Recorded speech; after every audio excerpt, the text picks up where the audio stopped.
আসসালামু আলাইকুম গায়েস। আজকে আমরা দেখাবো যে মাছ পথে আমি নদীর মাঝখান থেকে কত রিস্ক নেওয়া আমরা ভিডিও করি এবং কি কত রিস্ক নেওয়া মানুষ যে কাজ করে। আসলে আমরা সবাই মনে করি যে প্রবাসীরাই কষ্ট করে, প্রবাসীরাই সব কিছু করে।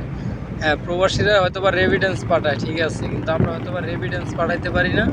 এই যে দেখেন ভাই, এই যে ট্রলারটা আপনি দেখতেছেন, ট্রলারটা আমাদের এখান থেকে অনেকটা দূরে, কিন্তু এই ট্রলারটা কতটা রিস্ক নিয়ে কাজটা করতেছে। মানে ট্রলারটা একেবারে মানে ডুবু ডুবু অবস্থায়, এই অবস্থায় ট্রলারটা কিন্তু চলতেছে। এমনকি আমি যেখানে বসে ভিডিওটা বানাইতেছি আমার হাতেই কিন্তু ফোন, আমার ফোনে আসলে বাড়তি কিছু লাগানো নাই, যার কারণে আমার হাতেই ফোন। দেখেন কত রিস্ক নিয়ে কিন্তু আমি ভিডিওটা বানাইতেছি। এখান থেকে যদি 19 থেকে 20 হয়, জায়গাটা কিন্তু অনেক ঢালু, মাঝখান দিয়ে উঁচা, দুই সাইড ঢাল করা। এই দেখেন এইভাবে কত রিস্ক নিয়ে এই বডিটা চালাইতেছে। অথচ আমরা সবাই মনে করি যে প্রবাসীরাই অনেক কষ্ট করে, প্রবাসীরাই দেশে রেভিডেন্স পাঠায়। অথচ আমরা জাহাজে যারা কাজ করি তারাও কিন্তু তাদের পরিবার পরিজন আত্মীয় স্বজন রাইখা আইসা এই পানির পথে অনেক রিস্ক নিয়ে কাজ করি ভাই। বিনিময়ে আপনাদের কাছে এই ভিডিওর মাধ্যমে কী চাইতেছি ভাই, একটা সাবস্ক্রাইব, একটা ফলোয়ার, এর বেশি তো কিছু না। আমার ফোনটার দাম 15-16 হাজার টাকা। এখান থেকে যদি পইরা যায় ভাই, তখন তো আর এই ফোন তো মনে করেন যে আমার জীবনে আমি আর কিনতে পারবো নাকি আমি জানি না।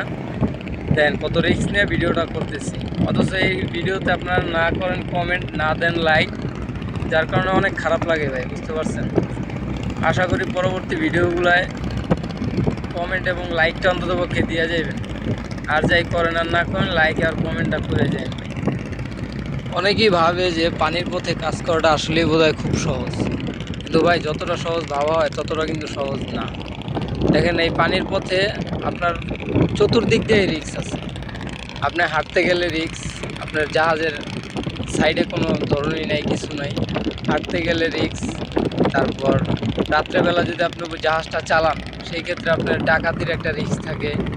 তারপর এই যে এরকমের ছোট যে ট্রলারগুলো আছে, হ্যাঁ এরকমের আমাদের এটাও হয় যখন আমরা লোড নেই, বালু আমাদের জাহাজে নেই, এরকমের আমাদেরটাও হয়। তখন আমাদের কী অবস্থা হয় বুঝতে পারতেছেন ভাই। 4-5 জন মানুষ থাকে একটা বডিতে, তো তারাও তো তাদের পরিবার পরিজন ছাইরে এই জাহাজে আসে, মাসের পর মাস থাকে, বছরের পর বছর থাকে। কেন থাকে ভাই?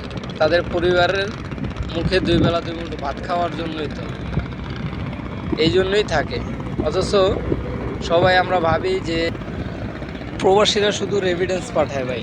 প্রবাসীরাও যেরকমের ফ্যামিলি ছাড়া থাকে, তাদের মা বাবা ভাই বোন আত্মীয় স্বজন ছাড়া থাকে। দেখেন এখানে কিন্তু আমরা যে কজন থাকি কিংবা জাহাজে যারা কাজ করে তারাও কিন্তু এইভাবেই থাকে। তো আশা করি আপনাদের কাছে এতটুকুই আশা করি যে আপনারা আমাদেরকে অন্ততপক্ষে সাপোর্টটা করেন, অন্ততপক্ষে একটা সাবস্ক্রাইব করেন, একটু কমেন্ট করে আমাদেরকে একটু উৎসাহ দেন ভাই।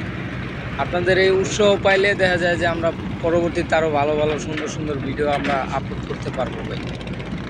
তো আশা করি আজকের ভিডিওর পর সবাই আসলে একটু লাইক কমেন্ট একটু করবেন দয়া করে, যার কারণে আমরা উৎসাহ পাই। একটা লাইক কমেন্ট এবং সাবস্ক্রাইব এইগুলো করলে ভাই কী হবে, আপনাদের কাছে তো টাকা পয়সা চাইতেছি না, ভাত কাপড় চাইতেছি না, খাওয়ান দাওয়ান চাইতেছি না। একটা লাইক কমেন্ট শেয়ার করবেন, তাতে আপনাদের এত কষ্ট ভাই। অথচ আমরা এত কষ্ট করতেছি, আপনারা সেটা ভাবতেছেন না। এত কষ্ট করে ভিডিও বানাইতেছি, এত কষ্ট করে এডিটিং করে দিতেছি। এই যে দেখেন, এই যে এই ভাইটার অবস্থা দেখেন, দেখছেন? উনি তো মানে পুরাই মানে পানির নিচে চলে যাওয়ার মতো অবস্থা, এত রিস্ক নিয়ে কাজ করতেছি আমরা।